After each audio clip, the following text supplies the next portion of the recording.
Good morning. My name is Jiao. I'm a professor in the mechanical and materials engineering and here at the PSU, and also a professor in physics. So because I have 5 minutes, I think I started with here. This is actually a copy of the my website, the first page. If you want to know more information, just type my name in Google. This page will pop up.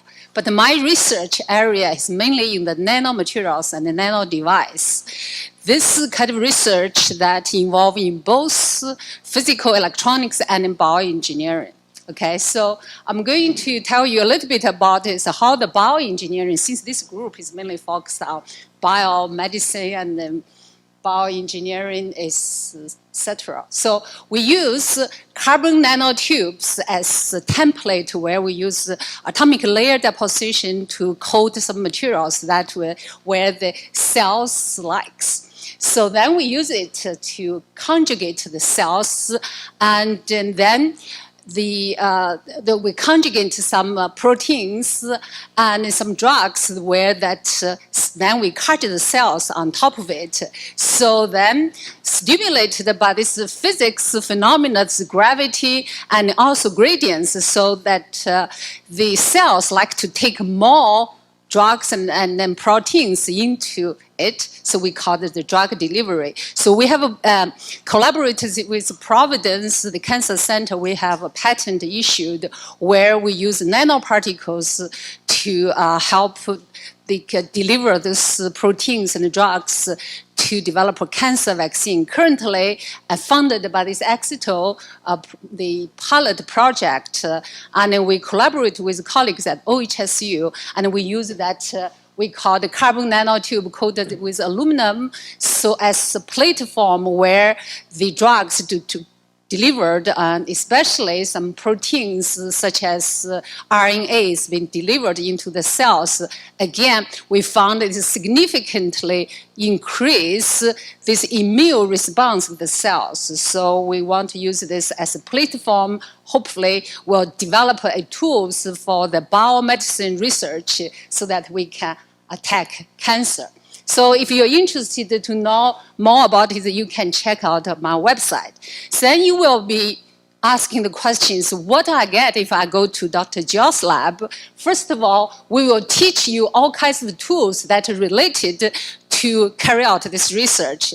Those state-of-the-art instruments allowed us to grow nanotubes, coat nanotubes, grow and synthesize particles, then analyze their properties. So those are the instruments. If you join my group, you will be able to learn this.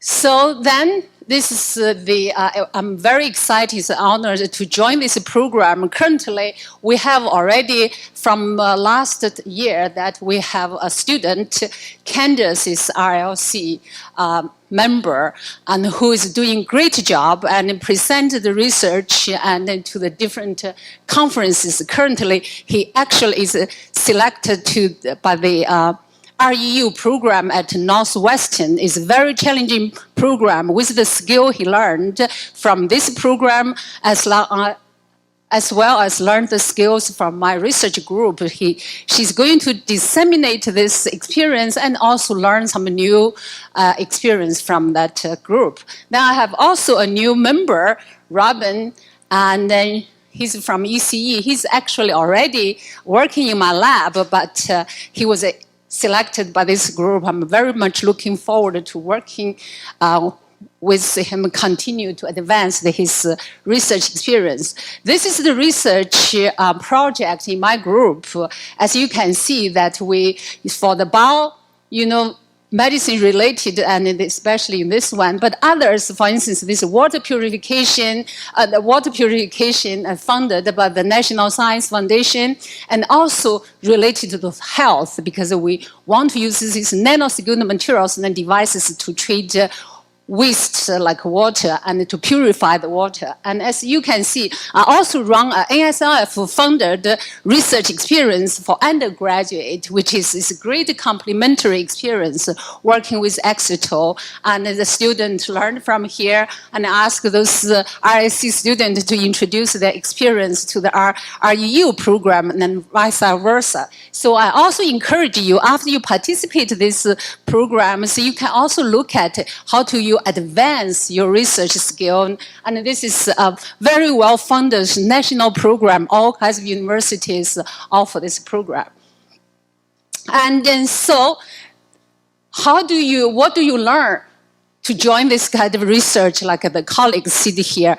We believe, especially, and from my own experience, advice undergraduate student, I found not only you have a good project for the student, most importantly, to design research and training activities like the one you have here. It's very important, in my opinion, that to be a good research, to learn how to do research is not just learn how to operate equipment. Importantly is to learn the problem-solving skills. So join this activity. Don't expect you will become expert in something immediately.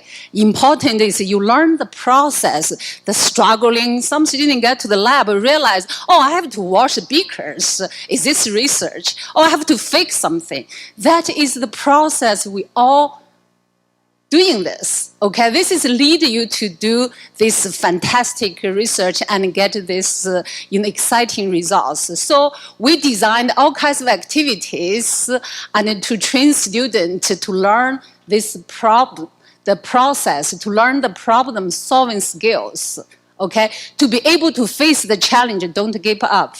And so this is the one, again, you have this slides, you can read the detail. And then the last piece is I want to show you is after you have gone through this process, this is in return. What the student in the last 18 years, I have been not only supervised graduates, many PhD and master's students. Importantly, I supervise more than 200 undergraduate students. What they got is then some students directly after graduate go to high-tech companies, get a job, still holding their jobs, perform very well. Some students went to graduate schools and get PhDs, and then get faculty positions, and get research positions in the industry as well. Then we also have current students, for instance, Ryan is a current MME student, just got his bachelor's degree, and then he go on to work in his graduate schools. So what you will learn here is, and through this process, most benefit is to gain your confidence and also gain your problem-solving skills. And then by learning this hands-on experience, then your leadership skill. Here is what is leadership skill, is that by pairing you with graduate students, and sometimes, the professor's lab not only have graduate students, have high school students. And then I try to pair this undergraduate student also with a high school student to serve as role model after you learned maybe from the PhD student, etc. This cascade type of mentoring is not you come to here, we teach you, you actually teach us. For instance, in the last 18 years at PSU, not only I train students, the student train me as well. I learned a lot from this student, include even high school students, because they came to the lab and said, oh, Dr. Jiao, you said we should be safe. I found that this thing seems like not exactly as what I learned from your safety class training. I thought this is a great idea because we got so used to it and put things in somewhere. And so they actually, every time they join my group, I give them an assignment to say, you're our safety officer, because they are new with new eyes, come to spot this and tell us. So we are learning a lot from these new students. And also we pass on our research experience. It's a very good learning experience for everyone. So your leadership skill. Then this organization skill, because you come here, especially for student, undergraduate, after high school, feel like teacher, professor has to be around me all the time. I realize the professor's gone most of the time. I only work with my graduate, partners. That's the way sometimes works in university, while we all running around to try to get money, get funding, and to present our results. You learn is organize your thoughts and how to go through the process. Okay, the last one is this process also increase and then improve your interpersonal skills. What that means is not only you serve as a team player, you also serve as a leader. How can you make other members like you? And you need to learn how to talk to them, right? So those process and it will make you gain these skills. I believe me, in the last 18 years, what I did, I see the students thrive and become very successful. I believe the program like this is very, very helpful for you. This is why, even though I'm running REU site, which ASF funded in another building, but I jump here because I wanted to and join you because this program, is, I call it complementary to each other and will benefit to you and also benefit to the faculty. So this is what I want to say. Thank you. My name is Katie Zuckerman. I'm a pediatrician at OHSU. I'm a general pediatrician, so I actually see patients, kind of like you guys saw your doctor when you were kids, not that long ago, I guess. I do that about half the time, and then the other half of the time I do research. We do health services research, which is research about how people's social and behavioral factors affect healthcare access and quality. And I do particularly research about healthcare disparities in pediatric primary care because I'm a primary care doctor as well. Most of my research portfolio is about autism, with a particular focus on the Latino community, looking at why Latinos are more likely to not be diagnosed with autism or not be diagnosed till they're much older than other kids. But with my EXITO scholars, I've done sort of more broad healthcare disparities research with colleagues and also just other interests of mine. We had a previous EXITO doing a project on oral health disparities, looking at access to fluoride and preventive oral health treatments and looking at how race and ethnicity and other socioeconomic factors affect access to that.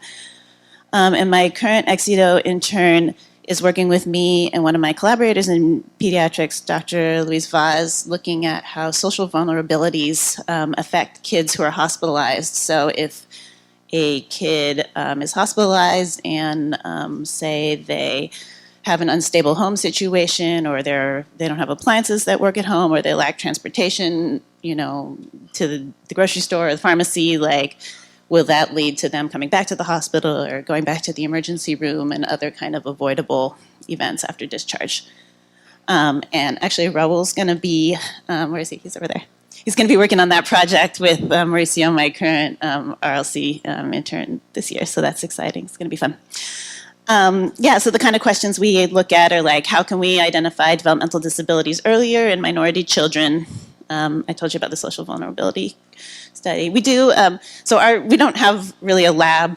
We have a bunch of computers that run basic statistical software and Microsoft Office. So our lab is really the community and the hospital and all of the people around. And so if you work with me, you're going to be going out to the hospital. You might be going out to people's homes in the community. You're going to be all over the place. Maybe I've sent people all over Oregon before, once we did a project with Oregon WIC where I sent people all the way to Southern Oregon to go do surveys. So you're really out there with people, talking to them, finding out what's going on in their lives and how we can improve their health care. So it's fun. We do previous interns have done things like administer surveys to subjects. Sometimes we do focus groups where you might be assisting with a focus group, or if you have a little bit more experience after a year or two, you might be moderating focus groups. Assisting with analyzing large databases. So I do a lot of big data stuff where we look at large databases of claims or large national surveys and sort of analyze the data in those surveys to kind of mine it and find out what's going on with kids. And then we also have some interventions we're doing with communities, with pediatricians, and also with community service organizations trying to improve healthcare quality. And I I really like undergraduate students. I try to involve them in all phases of research. They plan aspects of the study design with me. So if it's a new project, you guys might be involved in like designing a survey or designing an interview guide or a focus group guide, and testing it on people to make sure it's working the way that we want it to do. That's one thing my students are doing this summer, for instance. Then collecting data, doing interviews, and then helping with data analysis, like preparing the data for analysis, actually analyzing it, entering it sometimes. And then I think it's really important for sort of like she was saying to have students involved not just in the collection of data, but also in talking about their data and presenting it. And we always try to get our students to present at conferences, both local conferences here, and then also I've sent students to national conferences to present or research their project, so that's fun. And then also help us with writing papers, and I try to involve students in papers as much as I can so that they can get authorships on it, which helps them get into graduate school, and also to thank them for their really hard work.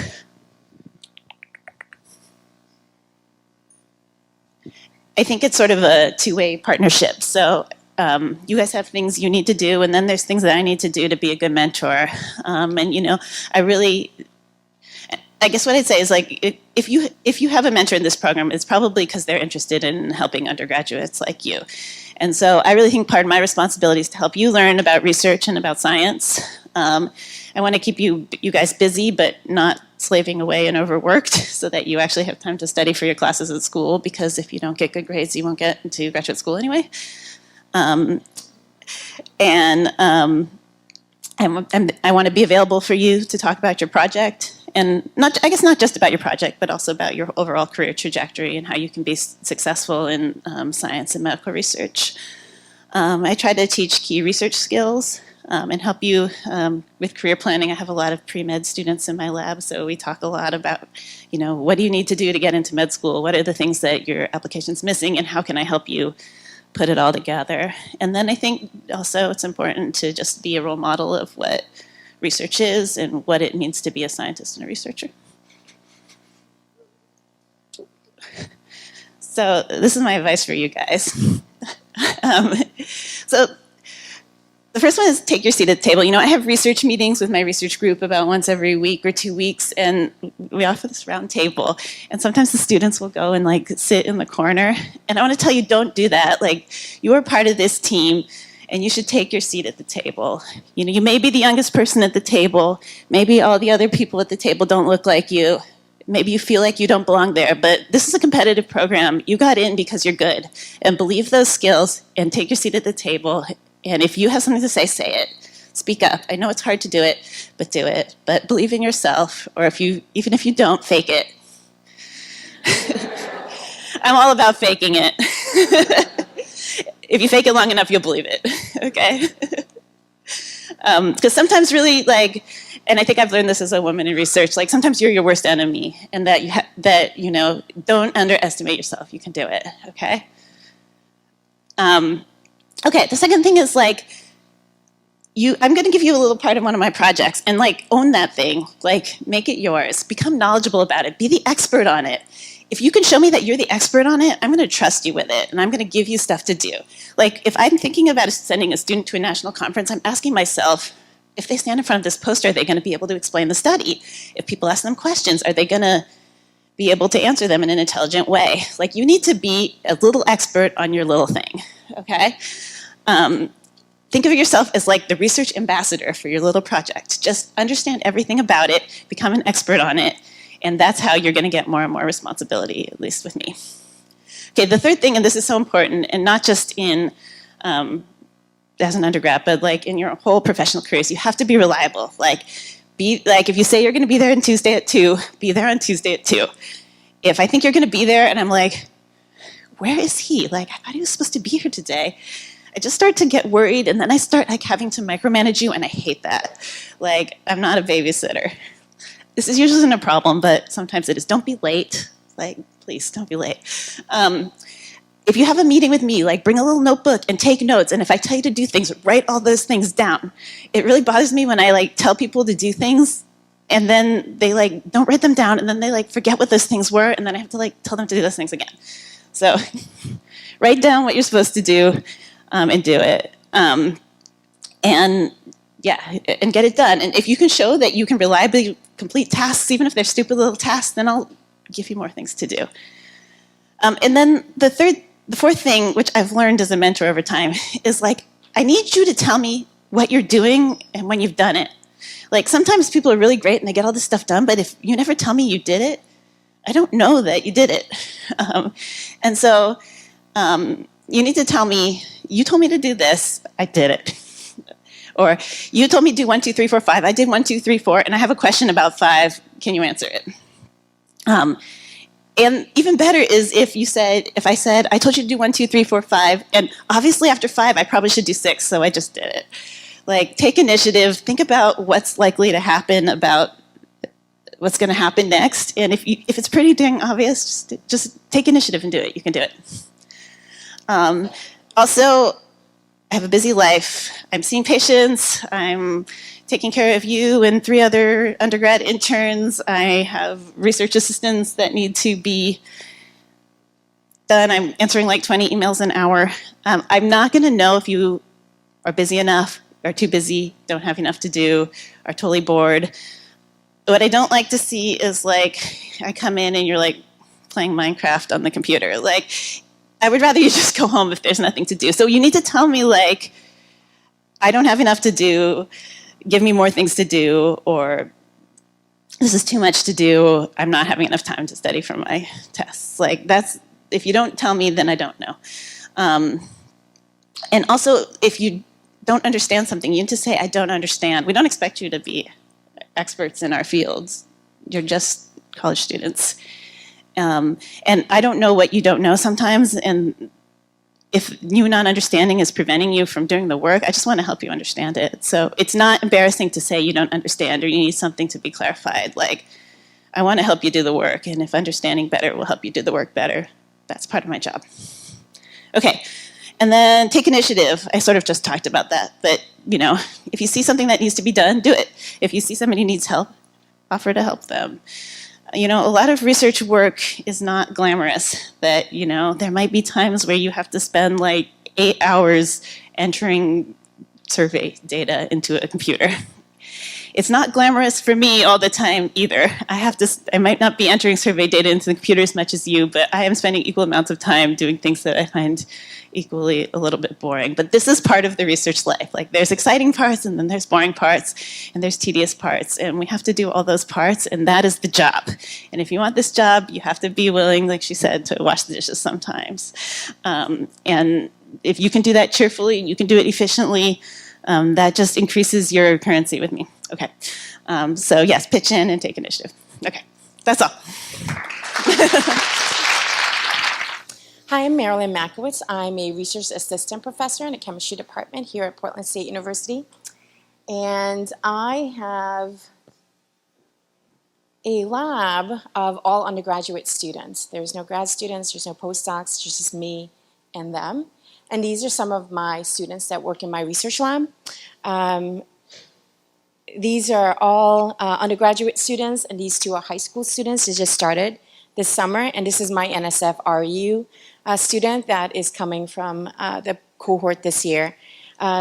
This student is graduating, as well as this student, and they're going off to med school, which makes room for 3 new EXITO scholars that are starting with me this summer, and I don't have pictures of them just yet. So it's a pretty big group. In our lab, we work on designing nanomaterials for biomedical applications. We have a number of projects. We have projects where we're making these hybrid lipid-coated nanoparticles that have multifunctionalities that allows us to deliver a drug and image where the drug goes to a target site that we desire. We're using them for cancer therapeutic applications, as well as macular degeneration and glaucoma. And in our macular degeneration project, what we're looking at doing is using our nanomaterials to label cells that we're going to inject into the eye that repair blindness. So we want to get some idea of where they go in the eye, how long they stay there. And this is a project that was funded by the EXITO pilot program last year that we are doing a collaboration with the Oregon Primate Center and the KCI Institute. that help with the development of the instrumentation for our nanoparticles. We also just started a glaucoma project where we're looking at what happens in the eye with flow of materials with the Devers Eye Institute. And our cancer project, we have collaborations with OHSU as well. In addition to our nanoparticles for drug delivery, we have silver nanoparticles where we're looking at what the role of these silver nanoparticles are in the environment. Most silver nanoparticles degrade into silver ions, and that causes toxicity. But we really want to answer this question about whether the nanoparticle themselves, not the silver ions, play a role in toxicity. And we have designed some new hybrids that allow us to answer those types of questions because, believe it or not, we have about 1,400 products with silver nanoparticles that are not FDA regulated. So what happens to all of those nanoparticles after they get washed out of your clothes or your makeup or something like that? In addition to this work, we have a collaboration with our biology colleague, Ken Stedman, and in this project we're looking at using these nanoparticles as antiviral agents. And my last major project is focused on Alzheimer's disease, where we want to look at the role of beta amyloid in neurodegeneration. So looking at identifying which is the most toxic species that play a role in neurodegeneration, and also in designing high throughput screening assays where we can screen drugs that is targeted towards beta amyloid. So how do I support students? So not only do I provide research opportunities in my lab for you to learn nanomaterial synthesis, a lot of spectroscopic tools and techniques, but I do a lot more with my students because I really want you to be successful in my research group, but also when you leave from my research group and you decide to go to grad school or med school. So I think a lot of the techniques that you learn or the skills you learn in my lab is applicable for both med school, dentistry school, pharmacy school, or even graduate school, whether you want to be a mechanical engineer, a chemist, or a biologist. So my students are not only chemistry students. I've had mechanical engineering students, bioengineering students, microbiologists in my lab because we do a variety of projects that are very interdisciplinary. So I work a lot, not just in teaching you those skills you need to be successful in your project, but I do a lot in terms of helping you grow as a scientist. So professional development, giving talks, posters, I try to expose you to those opportunities as much as I can. I also work on developing your critical thinking and problem thinking skills because I don't need robots to do what I tell you to do. I want you to start telling me what you want to do. Because when you are given a project, I let you pick and decide because you have to decide what you're going to be most passionate about and most interested. It's not me telling you, well, I need you to do this. What do you want to work on? Because you're spending your life doing it. So we also focus on your technical and communication skills, giving presentations, giving talks, learning about leadership and mentorship. Mentorship is really, really important to me. I'm a research career mentor and a research and a career mentor for EXITO, LSAMP, and McNair. So these skills are important to me. I love mentoring, and I hope that my students would be able to do that as well. We focus on building networking relationships as well. So how to be successful undergraduate researcher, I think the two first speakers gave you a lot of advice there. So I'm not going to spend too much time going over it. But, selecting a good mentor is really important. So if mentorship is really important to you, find someone that you're going to be compatible with and that you're going to love the research that they're doing and you're going to be invested in it. Know the broad aims of the laboratory, but also focus on this, right? Interpret the results. Even if you get it wrong, have some opinion that you form about the data. This is how you learn. So this gets you into achieving independence on your own by asking those questions. Be committed, be on time. Even when your experiments fail, it's not a bad thing. So learn why it failed and then you can move on. So I'm going to follow that little pink sign there and I'll leave you with this last slide that says my time is up. Thank you for your attention. All right, good morning, everybody. My name is Daniel Ballhorn, and I came to PSU in 2011, so it's been some years, but I'm not ancient here. So we are studying chemical plant ecology. Does anybody have an idea what chemical plant ecology is? Like roughly? So basically, this is chemical plant biology. So this looks a little complicated. It is actually a little complicated. So we are interested in how plants interact with the environment. This includes the abiotic environment, so how they interact with predators, plant predators or herbivores, for example, also with pathogens. And we are looking into plant defense mechanisms, so how can plants defend themselves? So there are a couple of different defense mechanisms, for example, direct defenses, which include like toxins, for example, nicotine. It's a common and well-known toxin, but also physiological inhibitors, for example. And some compounds are just bad tasting, so they're not really toxic, but they don't taste good. So we are studying the direct defenses of plants, toxins, how they interact with indirect defenses. Indirect defenses are a little more sophisticated because they involve like higher trophic levels. So these plants, when they are damaged, they release, for example, volatile organic compounds to the air. This is kind of a chemical cry for help. So they attract the enemies of their enemies, which then come to feed on them, so they defend the plants indirectly. And then we're also looking into plant nutritive compounds, for example, proteins, digestible sugars. And we kind of try to watch this like from a holistic point of view. So how do different plant traits interact functionally with each other? So that's kind of the backbone. And then we are looking into different microbial plant partners, for example, microbial mutualists, for example, rhizobia or mycorrhizal fungi, which promote plant growth by providing nutrients to the plant. And we are interested in how these microbial mutualists interact with pathogens, for example, how they affect the interactions of the plant with herbivores or even with carnivores. And more recently, we're looking into a group of plant associated microbes, which are called endophytic fungi. So endophytic fungi, I don't know if anybody have heard about those fungi. So they're incredibly common in nature. So if you pick a random leaf from a shrub outside and you analyze it for the presence of endophytic fungi, you always will find some. And sometimes you find like hundreds of different species, if you want to call them species, in one leaf. And the definition of endophytic fungi is fungi colonizing plant tissues without causing any symptoms of diseases. So they're just hanging out on the plant. We don't know what they're doing. So some may provide benefits to the plants, others maybe not. And these are, for example, some of these microbial root mutualists.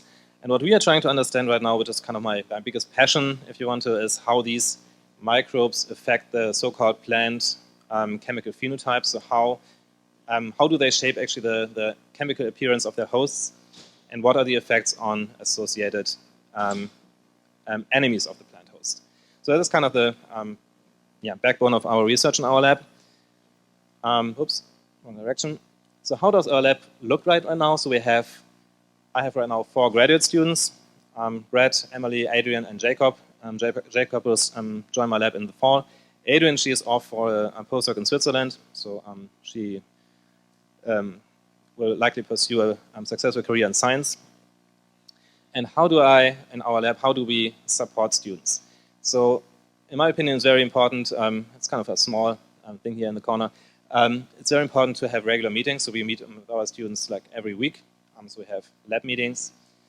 I, for my part, have to make sure that we always have enough external funding to keep the lab running, basically. But also encourage my students to apply for external funding by themselves. So it's not only important to get the money, it's also important to be successful in obtaining these grants, for example, which is really beneficial for your CV. Then I always try to involve students in publishing and presenting at professional and other conferences, and also public outreach. So these are kind of the student support mechanisms I have in place in our lab. Then in addition to graduate students, we have a couple of undergraduate students. Actually, since I started here, I had like over 50 undergraduate students working as research assistants in my lab. And right now we have 4, so Sebastian, Jamil, Sarah, and Abigail, and they joined our lab through McNair and EXITO. And then also we have this summer, we have Kalista, she's a high school student, so we have like different levels of experience in our lab. And the question is, how do you support students with these skills and at these stages of their careers? Is it any different? I believe not really, so the same thing. We have regular meetings. I always try to involve these students in publishing, for example. They are part of the active research. In addition, however, I try to provide extensive career mentoring, because when you're coming into a lab, you sometimes don't really have a good idea what your future career plans are. So it's important to ask us, basically. Also, we do extensive peer mentoring, so you are interacting with other students, you are interacting with undergraduate students, with graduate students. So we are kind of a lab community, really. And then, as other speakers already said, we are training you in techniques, including also scientific writing. So usually when you come in, scientific writing, which is something you have to learn, is not that good, so you have to work on that. And that's one of my key topics in our lab. So what are my expectations? So I have a couple of expectations, and we can discuss this in more detail when you actually join my lab.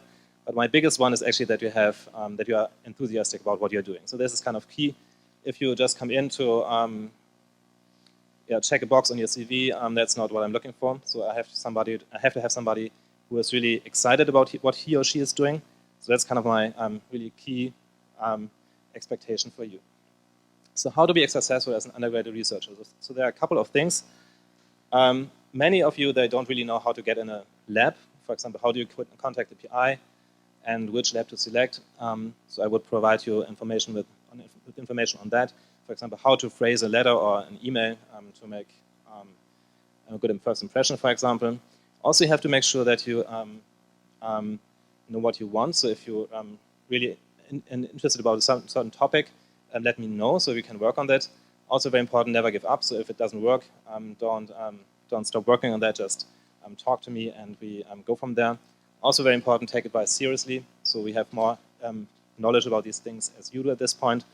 So please ask questions. So there are very few stupid questions. There are sometimes some stupid questions, but they are very rare. And also, it's very key and very important to be friendly. So it's important to interact with people in a good manner. So that's for sure. And we also try to make you aware of available support at our university and beyond. So which smaller grants can you apply to? Which resources of support are available? And you should be involved and stay involved in active research. So if you at some point leave our lab, I encourage you to stay in contact so that in the future, we can help you with upcoming endeavors. Also important in terms of your future career, if you have any questions, talk to me because we have a lot of experience about different career paths. And usually students, for example, when they join the biological sciences, they're concerned about jobs. So do I find a job which pays okay, and am I able to get into biological sciences? So it's a kind of a tight segment. I always encourage everybody to give it a try. So if you're good at it and if you're enthusiastic about it, I think I never met anybody who didn't really make it. That's what I try to convey in our lab. Okay, that's it. Thank you very much. Good morning, everyone. I'm Jason Podrabsky. I'm a professor in the biology department. I'm also the associate vice president for research here at Portland State. So if you're interested in administration, which probably none of you are, but if you ever do become interested in that, I could also talk to you about that aspect of the university and university structure, just as an aside. In my lab, we study development in the natural world. So, as a human, we think about development from this really, actually pretty peculiar circumstance where we've got this very specific organ, the uterus, that protects us during development and keeps us very stable and safe and supported. But the vast majority of organisms in the world cast their offspring off into the wilds, and they just have to fend for themselves. So they are, exposed to wildly different changes in temperature or salinity or oxygen on a daily basis, right? So we're really interested in how does that environment, how do those variable environments that an organism might experience while it's developing, how does that interact with the genome to create phenotypes, right? So we are all basically our phenotype is a consequence of our genome plus whatever environmental factors were acted upon us as we developed, okay? So that's sort of what we study, and these days you'll hear that also called epigenetics. It's one aspect of epigenetics anyway. And to do this, we use a really cool species as a model called the annual killifish, Ostrophanulus limnaeus, and this fish lives in Venezuela, out in the middle of the desert in mud puddles. And they can survive there because when the ponds dry up, all the adult fish die or get eaten by birds. They're like super pretty and really tasty, apparently. So you always know when there's a killifish pond because you come up and there's like a whole bunch of birds that are just having a feast. But once the pond dries up and all the adults are gone, the embryos are alive and survive dried out in the mud. And they can survive for a year, maybe more. They do this by stopping development, entering into a state that's called diapause. So it's kind of like suspended animation. It's that science fiction thing where they put you in a little, tube and then put you to sleep like in Aliens, right? It's that kind of thing. So they're doing that right now without all of the extra stuff that they need in science fiction. There are 3 different times in development when they can do this, and we're really interested in the genomics and transcriptomics and proteomics and metabolomics approaches, applying those approaches to figure out how the heck they do this, because it's pretty amazing, especially for a vertebrate. Okay? So there's not very many things with backbones that can do this. Okay, so and just as an aside, why would I be involved in sort of the EXITO RLC? So one, I think, just being curious and doing science is awesome. And understanding how these killifish live is great from basic science standpoint, but there's also biomedical applications, right? So when these embryos are in diapause, they have a heart that beats at 50 or 60 beats per minute when they're actively developing. When they go into diapause, it basically stops. And we can also take them actively developing, take away all their oxygen, and they can survive for 90 to 100 days without oxygen. Their heart stops, their brain stops, they just sit there. We give them oxygen back, their heart starts right back up. So they get 3 months without oxygen and we get 3 minutes. I'd much rather have 3 months, right? So we're hoping that we could someday understand what they do well enough that we might be able to develop new therapies for humans, so that if somebody's having a heart attack or a stroke, they might have, the EMTs might be able to give them a shot of something that'll stabilize them so they can get them to the hospital and get them the treatment that they need. So that's sort of the biomedical aspect of what we do. In terms of life in the Podrabsky lab, it's a fun place, I think. We like to have fun. I see no reason to do science if you can't have fun. And I've got a couple students around here. Rosie's in the back. Floricella has been in my lab. The flip side of that is not everybody likes to have fun, believe it or not. And so not every lab is the same. It's something that you really need to, I think, take seriously, is make sure you get into a lab that fits you. You might get into a lab and it might not be the right environment for you immediately. And that doesn't mean that you don't like science necessarily, or you won't be good at science. It may mean that you just don't like that lab environment. Because literally the lab is a reflection of your PI and whatever they bring to the table. And so I bring craziness and loudness and all sorts of things that some people really enjoy and some people don't. So just think about that when you're thinking about, maybe if you're having an experience that's not good in a lab, it may not just be that you don't like science, okay? It may be the environment.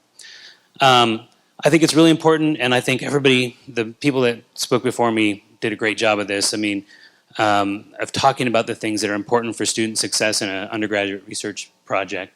For me, the most important thing is to have student support. So you have to have somebody that you're working with in the lab, like a graduate student or something, on a daily basis. No, I'm not going to be done in a minute, Flora.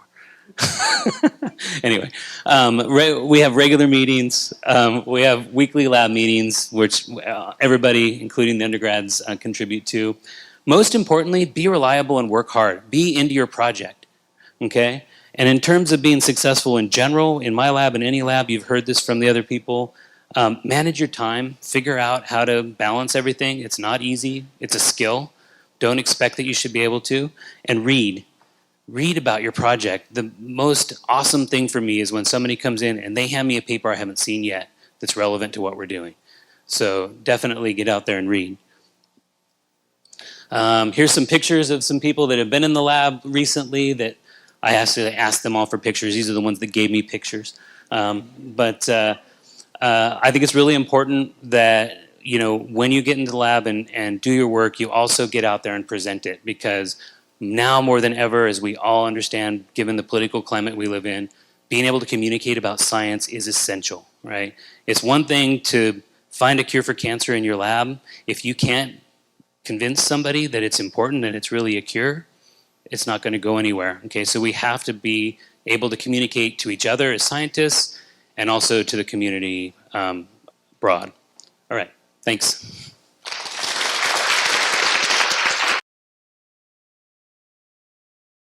Hi, my name is Jiao. I'm from PSU. I have a question, like specifically for Dr. Jiao and Dr.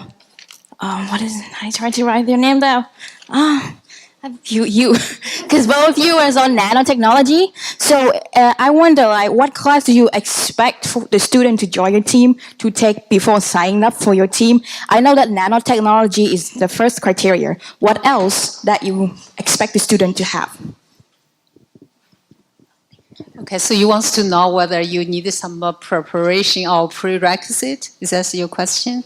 So I think for undergraduate student, we don't, because you just take your regular class, right? Join us is not we wanted to test what you can do for us. It's we wanted to introduce our field to you. So no pressure, as long as you are in the science and in the, in the science or engineering, you're all welcome.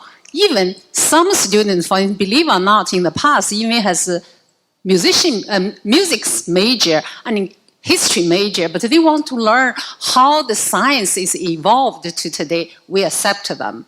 But just like one of the colleagues said, this enthusiasm and commitment will lead you get there, because we have designed such a system, which is a training process, lead you step by step. So we pair you up with a graduate student and you involve in their research project. First, they teach you, and then you watch them how to do it. Once you learn the process, you start to help them. Okay? During this process, you help them, you maybe did something wrong, it's not exact, then they will help you. But once you learn something, because you're new, you have some very creative ideas, because based on your understanding, sometimes you make comments, we feel like, wow, this is an excellent idea, we haven't thought about it. That's to be said, we welcome all of you who is committed, okay, determined, wants to learn. Not necessary, like one of the colleagues said, not necessary, maybe this would be your future career you want to pursue, but we wanted to introduce you what we are doing. Then if you are interested, go on. If not, finally use the opportunity, find out you don't like this. This is also a progress, because you can quickly switch other field to find out what I want to commit to do for the rest of my life. So is that answered your question? Okay. So I think All you have to know is moles, molarity, and formula weight, and that's it. I could teach you everything else that you want to learn and know about beyond just the science as well.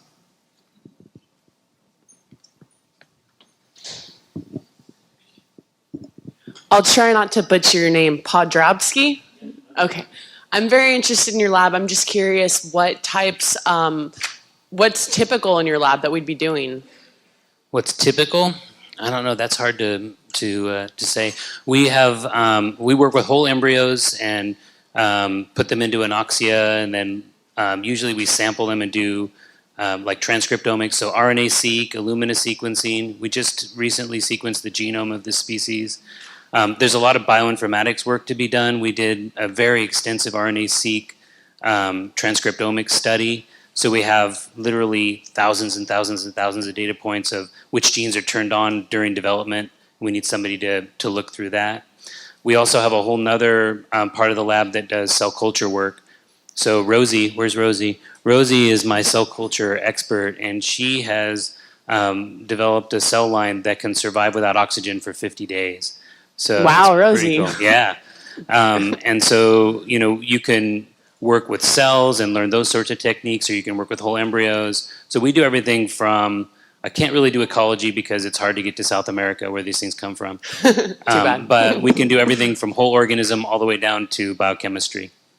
Thank you. Mm-hmm. So do you guys take undergraduate students out to like South America to gather data, like to Venezuela, as you said? So I don't go to Venezuela anymore because politically it's not a safe place to go. The last time I went, which was in the mid-90s, I was actually held up at gunpoint in a house for a while until they figured out I didn't have anything.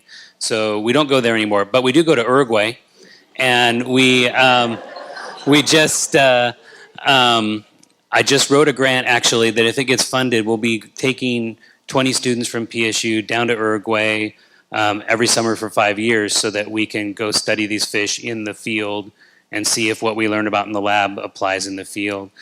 If you want to get field experience, there's lots of opportunities for that in the biology department especially. So you might be in a lab that's a very lab-oriented place, but I know Daniel, and he's always going out in the field, and they're always looking for extra hands too. So, if you want to get field experience, that can happen in many different ways on campus. Yeah, maybe I can add a few sentences. So we are doing field research in Costa Rica, and I took graduate students and in the past also undergraduate students to the field. So it's possible, and I just want to point out, that sometimes working in the tropics is pretty tough. So it's not like laying on a beach and having cocktails. That's maybe part of it, but it's pretty intense. And going with a big group of students, so I'm kind of excited about how this turns out. Going with big group of students is a lot of responsibility, and before I can take you to the field, I have to get to know you for a while, so I cannot, accept you in my lab as an undergraduate researcher and then the next month take off for a tropical country. So, yeah, this would need some getting to know us better, definitely. But yeah, so there are plenty of possibilities for field research in general. Also, we have some local projects, for example, on Frankia, which are nitrogen-fixing bacteria in alder. So this might be a good practice to see if you are a field ecologist or maybe not so much. Yeah, that's what I can contribute to that. I just want to add to something else is that, for instance, for our program, we also create the opportunity to take a student to high-tech company to visit them to see what you are learning and what if you get into this field, what your career opportunity would be. And going there and interact with engineers, scientists, and again, to further reinforce your ideas and also your interest, or again, to give you in-depth of seeing, is this the field or area I want to go to? And another thing is, because collaborating with colleagues like at OHSU, at Providence, we also send a student, even working in my lab, but because some of the experiment we cannot do at the PSU because we are not equipped and in such area, then we send a student to OHSU with our graduate student and conduct experiment there. So this kind of a collaboration through this program, it made it possible. I just want you to say thank you.